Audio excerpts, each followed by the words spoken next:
Ayat hari ini adalah Markus 2 ayat 1-12. Mari kita baca bersama.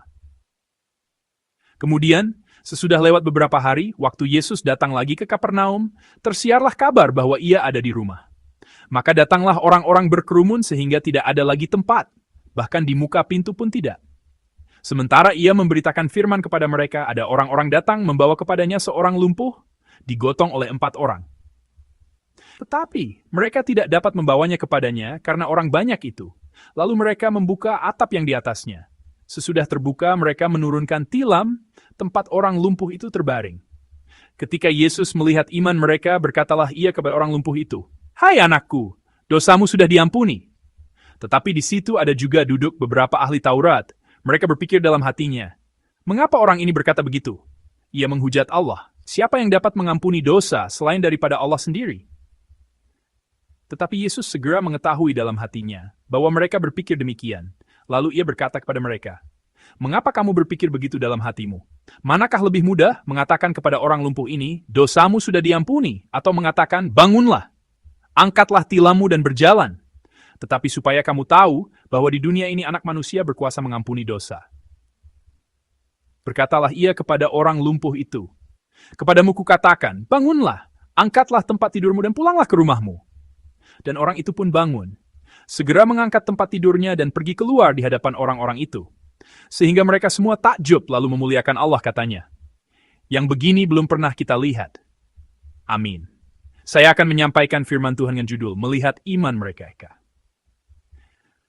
Bacaan hari ini adalah kisah yang kita kenal baik. Ini adalah kisah tentang orang-orang yang membongkar atap untuk membawa seorang lumpuh ke hadapan Yesus, lalu menurunkannya dengan tali. Ada banyak hal unik dalam kisah ini. Salah satunya adalah ini. Dalam ayat 9, Yesus bertanya, "Manakah lebih mudah mengatakan kepada orang lumpuh ini, 'Dosamu sudah diampuni,' atau mengatakan, 'Bangunlah, angkatlah tilammu dan berjalan'?" Orang-orang memiliki tafsiran yang berbeda mengenai pertanyaan ini. Beberapa orang menafsirkan bahwa mengatakan, "Dosamu sudah diampuni" lebih mudah. Sementara yang lain berpikir sebaliknya, bahwa mengatakan, "Bangunlah, angkatlah tilammu dan berjalan" lebih mudah. Lalu hal ini menjadi lebih rumit. Ada berbagai tafsiran yang kompleks seperti, "Itu mudah," jadi ia mengatakan yang mudah, "Tidak, itu mudah," tetapi ia mengatakan yang sulit, "Itu sulit," tetapi ia mengatakan yang mudah, atau "Itu sulit," dan ia mengatakan yang sulit. Akan tetapi, bagi Yesus, tidak ada yang lebih mudah atau lebih sulit. Perkataan ini sebenarnya mudah, dan perkataan yang satunya lagi juga sebenarnya tidak sulit. Dengan premis ini, lebih penting bagi kita untuk merenungkan, mengapa Yesus mengatakan hal ini? Mengapa ia mengungkapkannya seperti ini? Kita akan membahasnya bersama sebentar lagi. Di bagian lain, dalam ayat 5, ada adegan di mana Yesus melihat iman mereka dan mengampuni dosa orang lumpuh itu. Apakah pengampunan dosa mungkin terjadi karena iman orang lain, yaitu iman pihak ketiga, bukan imannya sendiri? Saat membaca bacaan hari ini, kita jadi mengajukan pertanyaan semacam ini. Di permukaan, ini tampak seperti kisah penyembuhan biasa. Tetapi jika kita melihat lebih dalam, ini adalah bacaan dan kisah yang menawarkan berbagai hal untuk direnungkan dan berbagai tema untuk dimeditasikan. Pertama-tama, mari kita lihat bagian yang paling sering kita lewatkan dalam bacaan hari ini. Jika masalah ini terpecahkan, sebagian besar hal yang saya sebutkan tadi dapat diselesaikan. Mari kita baca ayat 1 bersama-sama. Kemudian, sesudah lewat beberapa hari, waktu Yesus datang lagi ke Kapernaum, tersiarlah kabar bahwa ia ada di rumah. Amin. Yesus saat ini sedang berkeliling di sekitar Danau Galilea untuk memberitakan Injil. Dalam ayat 1, Yesus kembali ke Kapernaum. Sebelumnya, di pasal 1 ayat 21, Kapernaum adalah tempat ia mengusir roh jahat di sinagoga. Dan di sanalah Yesus memanggil murid-muridnya dan memulai pelayanan publiknya. Ia kembali ke Kapernaum. Namun, ungkapan berikutnya sangat penting. Alkitab mencatat bahwa waktu Yesus datang lagi ke Kapernaum, tersiarlah kabar bahwa ia ada di rumah. Yesus berada di sebuah rumah di Kapernaum. Kalau begitu, izinkan saya mengajukan sebuah pertanyaan. Rumah siapakah ini? Bagian seperti inilah yang sering kita lewati tanpa memikirkannya secara mendalam. Dikatakan bahwa ia berada di sebuah rumah di Kapernaum. Jadi rumah siapakah ini? Untuk memastikannya, ada baiknya kita melihat bagian lain dalam Alkitab, yaitu Matius 4 ayat 13. Anda bisa mencatatnya dan membacanya hari ini. Saya akan membacakannya untuk Anda. Ia meninggalkan Nazaret dan diam di Kapernaum di tepi danau di daerah Zebulon dan Naftali. Amin. Dalam Injil Matius tertulis seperti ini. Matius mencatat bahwa Yesus diam di Kapernaum, yaitu lokasi dalam bacaan kita hari ini. Meskipun Yesus menghabiskan masa kecilnya di Nazaret, kita dapat mengetahui bahwa pada suatu waktu ia pindah ke Kapernaum, menetap di sebuah rumah di sana, dan tinggal di sana. Jadi, rumah dalam ayat 1 hari ini dapat dipahami sebagai rumah tempat Yesus tinggal, yaitu rumah Yesus. Ia tidak masuk untuk menumpang di rumah orang lain, misalnya rumah Zakheus atau Petrus. Yesus sering mengunjungi rumah orang lain dan tinggal di sana. Namun, sulit untuk menganggap rumah ini sebagai rumah orang lain. Rumah ini dapat dipahami sebagai rumah Yesus. Tentu saja, karena Kapernaum adalah tempat tinggal Petrus, ada kemungkinan ia tinggal bersama di rumah Petrus. Bagaimanapun, latar belakang bacaan hari ini adalah rumah Yesus, tempat tinggal Yesus. Jika demikian, bacaan hari ini mungkin terlihat sedikit berbeda. Dengan informasi bahwa ini adalah peristiwa yang terjadi di rumah Yesus, mari kita baca ayat 4 dan 5 dari bacaan hari ini bersama-sama. Tetapi mereka tidak dapat membawanya kepadanya karena orang banyak itu. Lalu mereka membuka atap yang di atasnya. Sesudah terbuka mereka menurunkan tilam, tempat orang lumpuh itu terbaring. Ketika Yesus melihat iman mereka, berkatalah ia kepada orang lumpuh itu, "Hai anakku, dosamu sudah diampuni." Amin. Seperti yang Anda ketahui, karena orang banyak, orang yang menderita kelumpuhan itu tidak dapat masuk ke dalam rumah tempat Yesus berada. Jadi cara apa yang mereka pilih? Mereka naik ke atap, membongkarnya, membuat lubang, dan menurunkan orang lumpuh itu. Jadi, apa yang terjadi? Rumah itu rusak. Rumah itu menjadi rusak. Ayat 5 mencatat seperti ini. Ketika Yesus melihat iman mereka, berkatalah ia kepada orang lumpuh itu. Jadi Yesus melihat iman orang-orang di atas atap, Liswu alithindang beraja kepada orang lumpuh itu. Mungkin karena orang itu terbaring, Yesus memandangnya dari atas dengan tatapan yang dalam.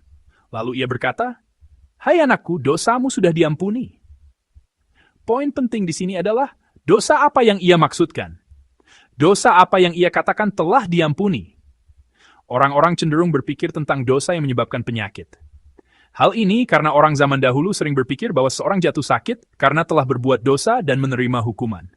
Tetapi, apakah kita harus berpikir seperti itu? Bagaimana jika kita memikirkannya seperti ini? Atap rumah itu telah dibongkar.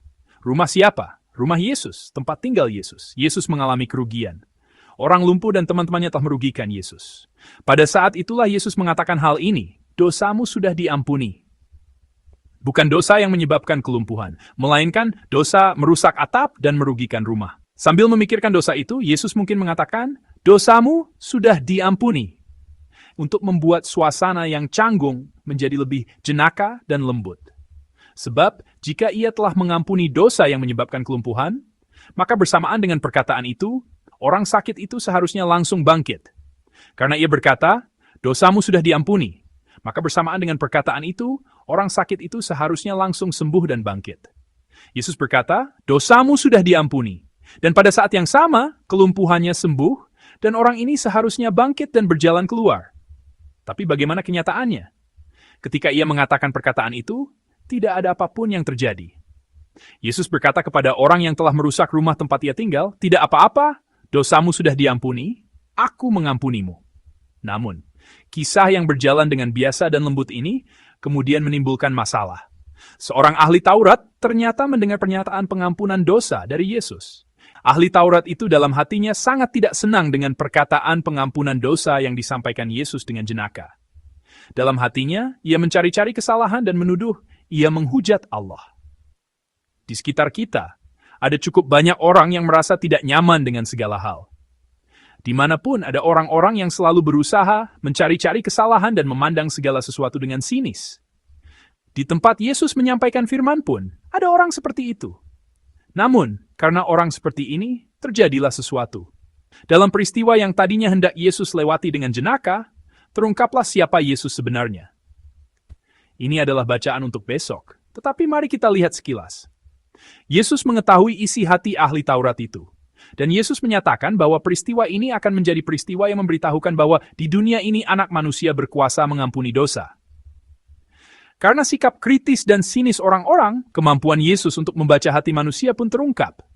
Salah satu tema kristologis, yaitu siapa Yesus itu, menjadi nyata. Selain itu, yang terpenting adalah kuasa apa yang dimiliki Yesus. Terungkap di hadapan semua orang bahwa Yesus memiliki kuasa untuk mengampuni dosa. Yesus memerintahkan, angkatlah tempat tidurmu dan pulanglah ke rumahmu. Dan pada saat yang sama dengan perkataan Yesus itu, orang lumpuh itu bangkit, segera mengangkat tempat tidurnya, dan pergi keluar di hadapan semua orang. Ia adalah orang yang datang ke hadapan Yesus dalam keadaan terbaring setelah menembus atap. Ia adalah orang yang bahkan tidak bisa sampai ke tempat itu tanpa bantuan orang lain. Namun, dengan satu perkataan dari Yesus, terjadilah mukjizat di mana ia bangkit dan berjalan keluar. Peristiwa ini lebih dari sekadar penyembuhan penyakit. Peristiwa ini dengan jelas menunjukkan di hadapan semua orang siapa Yesus itu. Ia adalah pribadi yang memiliki kuasa untuk mengampuni dosa. Kuasa untuk mengampuni semua dosa kita. Bukan hanya sekadar menyembuhkan penyakit, memenuhi kekurangan, atau melakukan satu mukjizat, melainkan Tuhan kita memiliki kemampuan dan kuasa untuk mengampuni dosa seluruh umat manusia. Dan hal ini terungkap dengan jelas di hadapan semua orang yang berkumpul. Apa yang menyebabkan hal ini terungkap? Hal ini terungkap karena sikap sinis orang-orang. Hal ini terungkap karena mereka mencari-cari kesalahan. Saudara-saudari yang terkasih, Tuhan kita adalah pribadi yang memiliki kuasa untuk mengampuni dosa. Ia adalah pribadi yang dapat menyelesaikan masalah dosa ini, yang merupakan masalah mendasar seluruh umat manusia. Bukan hanya sekadar menyembuhkan penyakit ringan atau memulihkan sedikit rasa sakit, melainkan Ia adalah Tuhan kita yang memiliki kuasa dan kemampuan untuk menyelesaikan masalah fundamental umat manusia, yaitu masalah yang membuat kita tidak dapat menghadap Allah dan harus masuk neraka. Dialah yang menyertai kita. Ahli Taurat itu dalam hatinya berpikir sinis. Hanya Allah satu-satunya yang dapat mengampuni dosa. Apakah pikiran ini salah atau benar? Pikiran ini tidak salah. Pikiran ini benar. Kuasa untuk mengampuni dosa hanya dimiliki oleh Allah kita. Kalau begitu, sekarang kita harus berpikir seperti ini. Jika tidak ada seorang pun selain Allah yang dapat melakukan hal seperti ini, siapakah Dia yang dapat melakukannya? Jika hanya Allah satu-satunya yang dapat mengampuni dosa, siapakah Dia yang muncul dalam bacaan hari ini dengan rupa yang mengampuni dosa? Dia ini adalah Allah. Kesimpulan harus ditarik seperti ini. Yesus bukan hanya sekadar pribadi yang menyampaikan hikmat yang berharga dan luar biasa. Ia bukan hanya sekadar pribadi yang memiliki kemampuan untuk menyembuhkan beberapa penyakit. Yesus adalah Allah itu sendiri yang menciptakan langit dan bumi, dan Ia adalah Juru Selamat yang mengampuni dosa seluruh umat manusia dan menyelamatkan kita. Yesus adalah Allah itu sendiri. Yesus yang terungkap dalam bacaan hari ini adalah Allah yang seperti itu. Di hadapan orang-orang yang selalu berusaha mencari-cari kesalahan yang aneh, yang selalu sibuk mengkritik, merendahkan, menghakimi, dan menghukum, Tuhan kita justru semakin kuat menunjukkan siapa dirinya, pribadi seperti apa dirinya. Yesus kita adalah satu-satunya jalan menuju Allah, menuju Bapa. Dan Yesus kita adalah Tuhan kita, Allah kita, yang datang ke dunia ini untuk menyelamatkan kita. Saya berharap Anda menjalani hidup dengan percaya dan bersandar pada Tuhan kita ini. Saya percaya bahwa Tuhan akan mengampuni dosa kita, menguatkan semua kelemahan kita, dan menyelesaikan semua kesulitan dan masalah kita. Semoga semua jemaat kita, meskipun datang ke hadapan Tuhan dalam keadaan terbaring, diberkati untuk bangkit, berjalan dengan penuh kekuatan, dan melangkah keluar setelah menerima kekuatan Tuhan. Saya memberkati Anda dalam nama Tuhan, agar hari ini menjadi hari di mana Anda menyertai dan berjalan bersama Allah yang Maha Kuasa, dengan menerima kekuatan Tuhan.